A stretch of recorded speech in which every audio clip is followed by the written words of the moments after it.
ব্যবসা বাণিজ্যের বিশ্লেষণ নিয়ে ডিবিসি নিউজের নিয়মিত আয়োজন ইসলামিক ব্যাংক চালিখাতায় সবাইকে স্বাগত জানাচ্ছি। আপনাদের সাথে আছি আমি রিফাত তাসনৌফা। দর্শক, আমরা সবাই জানি গেল 18ই অক্টোবর কার্গো ভিলেজে অর্থাৎ শাহজালাল আন্তর্জাতিক বিমানবন্দরের কার্গো ভিলেজে যে অগ্নিকাণ্ডটি হয়েছে সেটির মাধ্যমে কিন্তু আমাদের ঔষধ শিল্পের ব্যাপক ক্ষতি হয়ে গেছে। আমরা যদি একটু বলি যে এটা শুধুমাত্র একটি দুর্ঘটনা নয়, এটি বাংলাদেশের ঔষধ শিল্পের জন্য, বিশেষ করে বিভিন্ন শিল্পের জন্যই কিন্তু একটি নতুন আতঙ্কের নাম। কারণ এখানে আগুনে নষ্ট হয়েছে ঔষধের যে সমস্ত কাঁচামাল, সেগুলো দিয়ে আমরা জানতে পেরেছি 70% ঔষধ উৎপাদন করা সম্ভব হতো এবং এখানে প্রতিদিন যে উপাদানগুলো কারখানায় যাচ্ছিল ওষুধ বানাতে, সেগুলোও কিন্তু পুড়ে ছাই হয়ে গেছে। আজকে একটি সংবাদ সম্মেলন হয়েছে বাংলাদেশ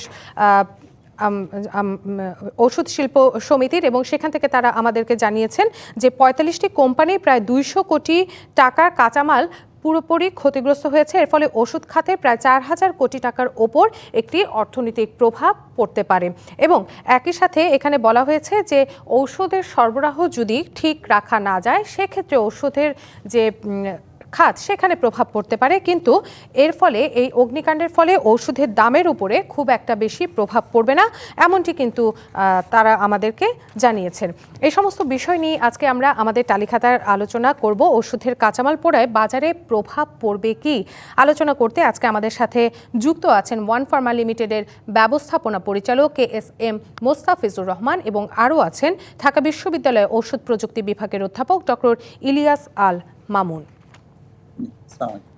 আপনাদের দুজনকে দেখতে পাচ্ছি, স্বাগত জানাচ্ছি আপনাদেরকে আমাদের আজকের তালিকাতার আয়োজনে। আমি আসলে অনেক কথা বলছিলাম আমাদের এই অনুষ্ঠান শুরুর পরপরই। আপনারা হয়তো জানেন যে আজকে একটি প্রেস ব্রিফিং হয়েছে, প্রেস ব্রিফিংয়ের তথ্যগুলি এখানে আমি দিচ্ছিলাম। আমি একটু শুরুতেই যেতে চাচ্ছি জনাব মোস্তাফিজুর রহমান আপনার কাছে। আমি একটু জানতে চাবো, এই অগ্নিকাণ্ডে আপনাদের খাতে বাস্তব কত পরিমাণে ক্ষতি হয়েছে, উৎপাদন এবং সরবরাহ পর্যায়ে এটি কী পরিমাণে বাধাগ্রস্ত করতে পারে বা কতটা প্রভাব ফেলতে পারে কিংবা চাপ তৈরি করতে পারে? ধন্যবাদ। দেখুন, আপনি সংক্ষিপ্ত বক্তব্য মোটামুটি কিন্তু আপনি সামারি করে দিয়েছেন যে এখানে 45টা কোম্পানির 200 কোটি টাকার উপরে কাঁচামাল নষ্ট হয়েছে। আর সরবরাহ ব্যবস্থাপনায় আপনার সাংবাদিক সম্মেলনে আমি নিজেও ছিলাম, যেহেতু আমি ওষুধ শিল্প সমিতির কার্যনির্বাহী পরিষদে আছি। গতকাল সোনারগাঁ হোটেলেও ছিলাম, আজকে আমাদের অফিসে এটা হয়েছে। আমাদের অফিস মানে ওষুধ শিল্প সমিতির অফিসে হয়েছে। এটা উদ্বিগ্নের বিষয় হলো যে সরবরাহ ব্যবস্থাপনায় আপনার প্রশ্নের উত্তর হলো সরবরাহ ব্যবস্থাপনায় কোনো নেতিবাচক প্রভাব এই মুহূর্তে পড়বে না। তার কারণ হলো যে ঔষধ শিল্পটা কিন্তু অত্যন্ত পেশাদার এক্সিকিউটিভরা এটা চালায়, ফলে এর যে সাপ্লাই চেইন ম্যানেজমেন্টটা, ইনভেন্টরি ম্যানেজমেন্টটা, এটা খুব দক্ষ সুচারুভাবে করা হয়। আমাদের গড়ে মোটামুটি 3 মাসের কাঁচামাল রেখেই প্রতিটা কোম্পানির এর ইম্পোর্ট প্ল্যানটা করে, র ম্যাটেরিয়ালসের ইম্পোর্ট প্ল্যানটা করে। ফলে আজকে যে আপনার এই কাঁচামালে আগুন লাগার কারণে যে আগামী মাসে যে এর সরবরাহ ক্ষতি হবে, সেটার কোনো সম্ভাবনা নেই। সেটা আমাদের নেতৃবৃন্দ এবং আমি নিজেও সেই আপনাদের অনুষ্ঠানে ছিলাম, এটা আমরা নিশ্চিত করেছি। আর মূল্যের ব্যাপারেও একটা কথা থাকে যে এটা মূল্য বাড়বে কিনা, এই সম্ভাবনাও নাই। তাহলে শঙ্কার জায়গাটা হলো এই যে এটা ধরুন এখন এই যে এত মাত্র 45টা কোম্পানির রেকর্ড আমাদের কাছে এসেছে। কোম্পানির সংখ্যা তো ধরেন কার্যকরী কোম্পানির সংখ্যা প্রায় 250, এই লিস্টটা কিন্তু আরো লম্বা হবে। সেটার শঙ্কার জায়গা যেটা, সেটা হলো এই যে এই পণ্যগুলো, এই র ম্যাটেরিয়ালসগুলো আবার তড়িঘড়ি করে কিন্তু এলসি দিতে হবে। ফলে একটা ফাইন্যান্সিয়াল যে ম্যানেজমেন্ট কোম্পানিতে, এটা কিন্তু একটা প্রভাব পড়বে। যারা বিভিন্ন বৃহৎ কোম্পানি আছে, মাঝারি কোম্পানি আছে, নতুন কোম্পানি আছে, তাদের প্রত্যেকেরই কম বেশি এখানে 45টার তালিকায় এসেছে, কিন্তু প্রথম যাদের পণ্য বাজারে আসে প্রতিদিনই কোনো না কোনো আপনার আইটেম এখানে এয়ারপোর্টে আসে, যেগুলো আমাদের অনেক বেশি পরিমাণে লাগে এবং যার মূল্য কম, সেগুলো আমরা জাহাজে নিয়ে আসি।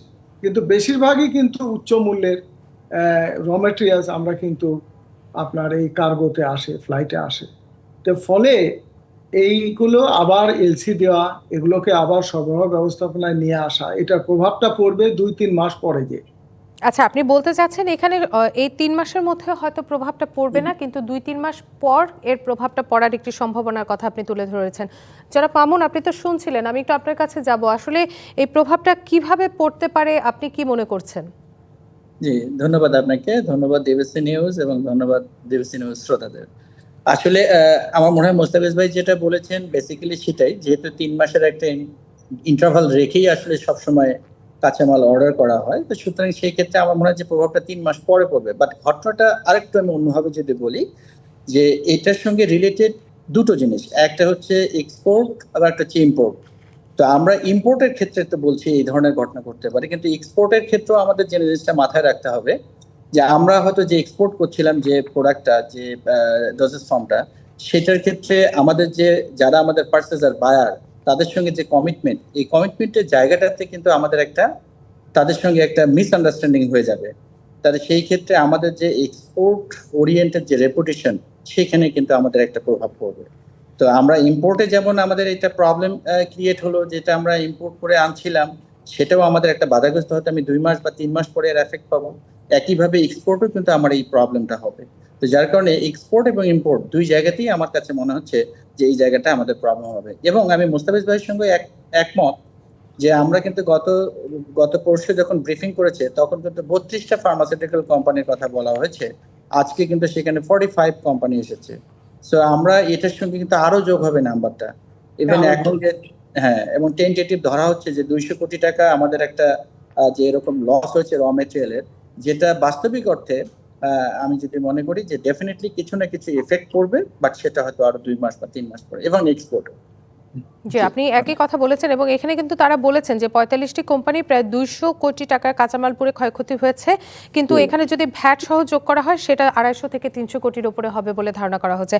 জনাব মোস্তাফিজুর রহমান, আপনার কাছে এবার একটু ফিরে যেতে চাই। আপনারা আপনাদের আজকে যে সংবাদ সম্মেলন, সেখানে একটি কথা তুলে ধরেছেন যে অন্যান্য এয়ারপোর্টে যাওয়ার জন্য যে কাঁচামালগুলো এখানে সংরক্ষণ করা হয়, সেখানে সংরক্ষণ ব্যবস্থা নিয়ে আপনারা একটি প্রশ্ন তুলেছেন, অর্থাৎ সঠিকভাবে ওষুধের কাঁচামালগুলো সংরক্ষণ করা হয় কিনা, এই বিষয়টি একটু খুলে বলবেন।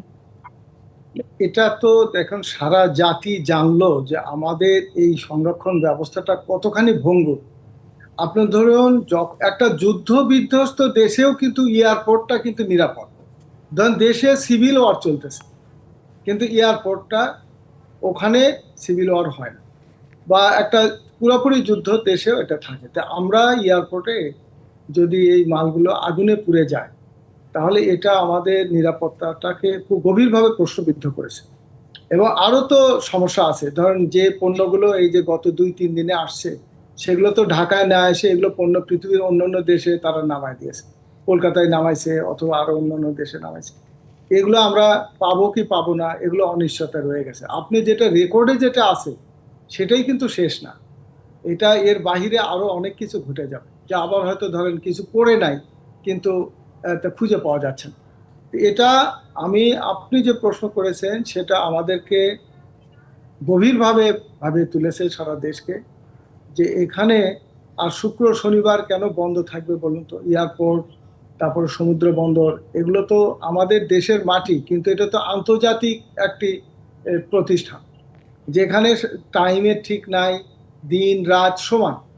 এগুলো বন্ধ রাখা ঠিক না। এটা আপনার শুক্র শনিবারেও এখানে ইমার্জেন্সি সার্ভিস থাকার কথা, যেখানে আগুনে পুড়ে, যেখানে আগুন লাগার সাথে সাথে অ্যালার্মে অটোমেটিক্যালি এটা থেমে যাওয়ার কথা, কারণ এর চেয়ে নিরাপদ জায়গা আর কোথায় হতে পারে।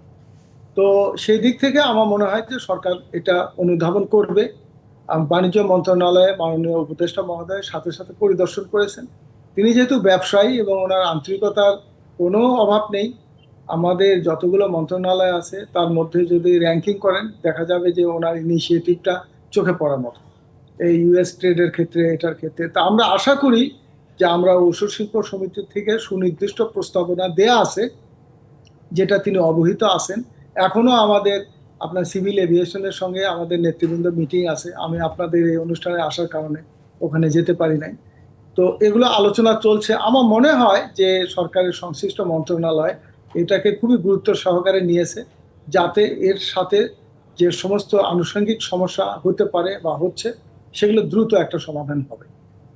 জি, জনাব মোস্তাফিজুর রহমান এবং ডক্টর ইলিয়াস আল মামুন, আমরা ছোট্ট একটি বিরতিতে যাব। বিরতির পর আবারও ফিরে আসবো আমাদের মূল আলোচনায়। বিরতি নিচ্ছে ব্যবসা বাণিজ্য বিশ্লেষণে ডিবিসি নিউজের নিয়মিত আয়োজন ইসলামিক ব্যাংক চালিকাতায়, সঙ্গে থাকুন। বিরতির পর আবারও স্বাগত জানাচ্ছি ব্যবসা বাণিজ্য বিশ্লেষণ নিয়ে ডিবিসি নিউজের নিয়মিত আয়োজন ইসলামিক ব্যাংক চালিকাতায়। আজকে আমাদের আলোচনার বিষয় ঔষধে কাঁচামাল পোড়ায় বাজারে প্রভাব পড়বে। আলোচনা করতে আজকে আমাদের সঙ্গে দুজন অতিথি যুক্ত আছেন। আমরা আবারও ফিরে যাচ্ছি তাদের কাছে। এ পর্যায়ে আমি একটু যেতে চাই জনাব মামুন আপনার কাছে। এখানে একটি বিষয় কিন্তু বিরতির আগে জনাব মুস্তাফিজুর রহমান বলছিলেন, সেটি হচ্ছে ওষুধের যে স্টোরেজ সিস্টেমটা এবং যে হোল্ডিং সিস্টেমটা রয়েছে সেই বিষয়টা নিয়ে কিন্তু তিনি একটি প্রশ্ন তুলেছেন যে কার্গো হোল্ডিং সিস্টেম। এখন আপনার কাছে জানতে চাচ্ছি যে আমাদের কার্গো হোল্ডিং সিস্টেম এবং ওষুধের যে স্টোরেজ সিস্টেম সেটি কি আসলে বৈশ্বিক মানদণ্ডের সাথে বা বৈশ্বিক নিরাপত্তা মানের কিনা? ধন্যবাদ। আসলে এই জায়গাটাতে আমি মুস্তাফিজ ভাইয়ের সঙ্গে একমত যে আমাদের যে এই যে ফায়ারটা হলো, এই ফায়ারটা আমাদের ইন্ডিকেট করছে যে আমাদের যে ইনফ্রাস্ট্রাকচার ফেইলার, এটাকে আমার মনে হয় যে এটাই প্রকাশ পেয়েছে। আসলে ফার্মার গ্রেড সেফটি করার জন্য বা সেফ করার জন্য যে ফিচারগুলো রয়েছে, সেখানে যেমন কিছু রয়েছে fire proof storage system, segregation zone এবং টেম্পারেচার কন্ট্রোল। এই অংশগুলো আমার মনে হয় যে ডেফিনেটলি সেখানে থাকার কথা কার্গোতে, এবং এগুলো যদি কোনো কারণে কোথাও ফেইলিয়ার থাকে বা সেগুলোকে রেগুলার মনিটরিং করা, আমার মনে হয় সেই জায়গাটাতে জোর দেওয়া জরুরি সিভিল এভিয়েশনের পক্ষ থেকে।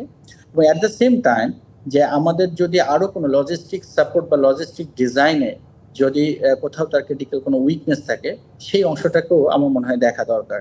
তবে যেটা আপাতত দৃষ্টিতে মনে হচ্ছে যে এই ফায়ারটাকে এটা একটা স্টপ করতেও বা এটা বন্ধ করতেও আমাদের প্রায় 26 থেকে 27 আওয়ার্স সময় লেগে গিয়েছে। তো এইটা আসলে ইন্ডিকেট করে যে আমাদের এখানে লজিস্টিক সাপোর্ট বা লজিস্টিক ডিজাইনের ডেফিনেটলি কিছু ল্যাকিং রয়েছে। তো সেই জায়গাতে ডেফিনেটলি আমাদের সরকার রয়েছেন এবং আমি মনে করি যে আমাদের বাপি রয়েছে, যেটা Bangladesh association of pharmacy industries, এবং ফায়ার ফাইটিং যারা অথরিটি রয়েছে তাদের সবার সঙ্গে সিভিল এভিয়েশনের একটা যদি কোঅর্ডিনেশন হয়, আই ডু বিলিভ যে ভবিষ্যতে এই ধরনের সংঘাত থেকে আমাদের দূরে থাকতে পারবো। জি, জনাব মোস্তাফিজুর রহমান, আপনিও কি জনাব মামুনের সাথে একমত হবেন কিনা আপনার কাছে একটু জানতে চাচ্ছি যে ফায়ার সেফটি এই বিষয়টি বাড়ানোর জন্য এবং এত ওষুধের কাঁচামাল সেখানে সংরক্ষিত অবস্থায় ছিল সেই বিষয়টি নিয়েও আপনি একটু বলবেন আমাদেরকে, এবং একই সাথে বিকল্প সোর্স বা স্থানীয় উৎপাদন বাড়ানোর জন্য পরবর্তীতে কি ধরনের পদক্ষেপ আপনারা নিচ্ছেন সেই বিষয়টি একটু জানতে যাব। আপনি একটু আনমিউট করে নেবেন জনাব মোস্তাফিজুর রহমান, আমরা শুনতে পাচ্ছি না আপনাকে। আমাদের দেশে একটা রেওয়াজ হয়েছে যে দুর্ঘটনা হবার পরে আমরা ভাবি। দেখুন, আমাদের এয়ারপোর্টে যেটা একটু আগে বললাম যে এরকম একটা নিরাপদ জায়গায় দুর্ঘটনা ঘটে তারপরে আমরা সজাগ হচ্ছি যে আমাদের ফায়ার সিস্টেমটা ঠিক আছে কিনা, আমাদের কোল্ড চেন, এটা তো আরেকটা বিষয়। এখন এগুলোকে আমাদের আলাদা করতে হবে। ফার্মাসিউটিক্যালি অ্যাক্টিভ ইনগ্রিডিয়েন্ট রাখার জন্য আলাদা গোডাউন ব্যবস্থাপনা করতে হবে। কেমিক্যাল, যেটা পিওরলি কেমিক্যাল, যেগুলো আসে সেগুলোকে আলাদা করতে হবে। যেগুলো আপনার এখানে কিছু লাইভ ভ্যাকসিন আসে এবং কিছু বায়োলজিক্যাল প্রোডাক্ট আছে এবং র ম্যাটেরিয়ালস ও টেম্পারেচার সেন্সিটিভ, সেগুলোর জন্য আলাদা আলাদাভাবে করতে হবে। না হলে ধরুন, যেহেতু আমাদের দেশের এই ইন্ডাস্ট্রিটা দাঁড়িয়ে গেছে, সারা পৃথিবীর 160টা দেশের মানুষ জানে যে বাংলাদেশ ঔষধ উৎপাদনে স্বয়ংসম্পূর্ণ। পৃথিবীর 10টা ঔষধ উৎপাদন দেশের তালিকার মধ্যে বাংলাদেশ ঢুকেছে, এবং এটা ঔষধ কোনো কমোডিটি প্রোডাক্ট না যে আপনি ধরুন যেন তেন ভাবে বানাবে না সেটাকে মানুষ গ্রহণ করবে তা না। এটা হলো বিশ্ব স্বাস্থ্য সংস্থার উৎপাদনের প্রতিটি স্তরকে অনুসরণ করে এটা উৎপাদন করা হয় বলে, এবং এর মান নিয়ন্ত্রিত, এবং আমদানিকারক দেশ United state of America, Canada, Australia, Japan, এই সমস্ত উন্নত দেশ ঔষধ যখন বাংলাদেশ থেকে তারা আমদানি করে তখন কিন্তু তাদের যে রেগুলেটরি যে কমপ্লায়েন্স সেটা শতভাগ ইউএসএতে ইউএস এফডিএ মেনে যেতে হচ্ছে। তাহলে আমাদের এই ধরনের একটা গর্ব করার মতো শিল্পের জন্য আমাদের কিন্তু সরকারকে একদম সাথে থেকে এই সমস্যা যাতে আর ভবিষ্যতে না হয় সেটার জন্য দ্রুত ব্যবস্থা নিতে হবে। আমরা এ যাত্রায় বেঁচে গেছি যে 400-500 কোটি টাকার মালামাল আমাদের ক্ষতিগ্রস্ত হয়েছে। আমরা হয়তো একটা উন্নত ইনভেন্টরি ব্যবস্থাপনা এই ঔষধ শিল্পে আছে বলে আমরা 2-3 মাসে ঔষধের দামও বাড়বে না, সরবরাহ ত্রুটি হবে না। কিন্তু যদি এই অব্যবস্থাপনা হয়, যে যেমন ধরুন এখন যে ফ্লাইটগুলো আসবে সেগুলোর মাল প্রতিদিনই তো ধরুন কাঁচামাল আসতেছে, সেগুলো যদি না নামতে পারে, সেগুলো যদি অন্য দেশে নামিয়ে দেয়, সেগুলো যদি রিডাইরেক্ট করে দেওয়া হয়, তাতে করে কিন্তু আমরা একটা ওই রপ্তানির ক্ষেত্রেও এবং লোকাল চাহিদা মেটানোর ক্ষেত্রেও সরবরাহ ব্যবস্থাপনায় 2 মাস পরেই যে এটা ত্রুটি দেখা যাবে। সেক্ষেত্রে সেক্ষেত্রে জনাব মামুন, আমি একটু জানতে চাই যে ওষুধের গুণগত মান এবং নিরাপত্তা এই অগ্নিকাণ্ডের ফলে কি কোনো রকমের প্রভাব ফেলবে কিনা বা আমরা কোনো ঝুঁকির মুখে পড়তে পারি কিনা, যেহেতু মোস্তাফিজুর রহমান কিছুক্ষণ আগে বলেছেন যে আমরা কিন্তু ওষুধের মধ্যে স্বয়ংসম্পূর্ণতা অর্জন করতে সক্ষম হয়েছি। না, এই ক্ষেত্রে আসলে ওষুধের মানের সঙ্গে আমরা এই জিনিসটাকে এভাবে আমরা দেখছি না, কারণ হচ্ছে ওষুধের মান তো ওষুধ তৈরি করার পর আমরা চিন্তা করি। তো আমাদের যেহেতু এই কাঁচামাল যেটা পুড়ে গেছে, আমরা তো সেটা ইউজ করছি না, সুতরাং আমাদের যেটা ইউজ হবে সেটা সবসময় যেটা মান আমরা মেনটেন করে চলছি সেটাই মেনটেন করেই চলবে। তো এই ক্ষেত্রে আমি মনে করি যে এই পুড়ে যাওয়া অংশটার সঙ্গে আমাদের ওষুধের মানের এটার সঙ্গে কোনো মিল নেই, এটা দুটো আলাদা আলাদা জিনিস টোটালি। বরং আমি আরেকটু অ্যাড করতে চাই এর সঙ্গে যে আমাদের সিভিল এভিয়েশন অথরিটির, আমি যেহেতু মনে করি যে ফার্মাসিউটিক্যালস সেটা ওয়ার্ল্ড ওয়াইড যেটা আমাদেরকে অ্যাকসেপ্ট করে নিয়েছে, সেটাকে মেনটেন করার জন্য আমাদের একটা ডেডিকেটেড ফার্মাসিউটিক্যাল কার্গো টার্মিনাল থাকা উচিত, যেখানে শুধুমাত্র ফার্মাসিউটিক্যালকেই আমরা এখানে নিয়ে আসবে এবং ফার্মাসিউটিক্যালের স্ট্যান্ডার্ড মেনটেন করার জন্য, যেটা আমি একটু আগে বলেছিলাম যে একটা ফায়ার প্রুফ স্টোরেজ থাকবে, সেগ্রিগেশন জোন থাকবে আলাদা এবং টেম্পারেচার কন্ট্রোল করে থাকবে। তাহলে হবে কি আমাদের এই কাঁচামালের যে গুণগত মান এবং তার যে সেফটি, দুটোই যদি আমরা ইনশিওর করতে পারি তাহলে সেটা আমাদের কিন্তু যেটা গুড ডিস্ট্রিবিউশন একটা প্র্যাকটিস সেটাকে মেনটেন করা সম্ভব হবে, যার ফলে আমাদের যে ওষুধ সেক্টর আমরা এটাকে আরো সমৃদ্ধশালী করতে পারবো। কিন্তু ভবিষ্যতে এই ধরনের দুর্ঘটনা ঠেকানোর জন্য কি ধরনের বা কোন স্তরের নিরাপত্তা ব্যবস্থা জোরদার করা প্রয়োজন রয়েছে বা কি ধরনের পরিবর্তন, নীতি পরিবর্তনের কথা বলছি আমি, আনা প্রয়োজন, আপনি একটু সেটাও জানাবেন আমাদেরকে জনাব মামুন। জি, পলিসিগত দিক থেকে যেটা আমি বললাম যে যদি গভর্নমেন্ট এখানে সিভিল এভিয়েশনের সঙ্গে কথা বলে যদি একটা আলাদাভাবে একটা কার্গো টার্মিনাল করতে পারে only dedicated to the pharmaceuticals, সেটা করতে পারে, এবং যেখানে ডেফিনেটলি জিডিপি আমরা যেটা বলি অর্থাৎ গুড ডিস্ট্রিবিউশন প্র্যাকটিস, এটাকে ফলো করতে হবে, এটা নীতিতে নিয়ে আসতে হবে, পলিসিগতভাবে চেঞ্জ আনতে হবে। সেকেন্ড, আরো কিছু করতে পারে, যেমন একটা ইন্স্যুরেন্স রিফর্ম করতে পারে, দেন ফায়ার অডিট প্রোটোকলস, এটাকে সবসময় একটা মনিটরিং এর মধ্যে রাখতে হবে, এবং রিয়েল টাইম সেফটি মনিটরিং এই সিস্টেমেও আসতে হবে। এই কয়েকটা ইস্যু যদি পলিসিগতভাবে চেঞ্জ করে আনা যায় তাহলে ডেফিনেটলি ভবিষ্যতে এই ধরনের ফায়ার অথবা যে কোনো ধরনের ড্যামেজ থেকে আমরা রক্ষা পেতে পারি। জনাব মোস্তাফিজুর রহমান, আপনি কি মনে করছেন যে উৎপাদনের স্বনির্ভরতার জন্য আসলে এই জিনিসগুলো খুব জরুরি? আমি একটু একদম অল্প করে শুনবো, একটু এক লাইনে। আমি যদি এক কথায় বলি তাহলে আমাদের মাথা খাটানোরও দরকার নেই।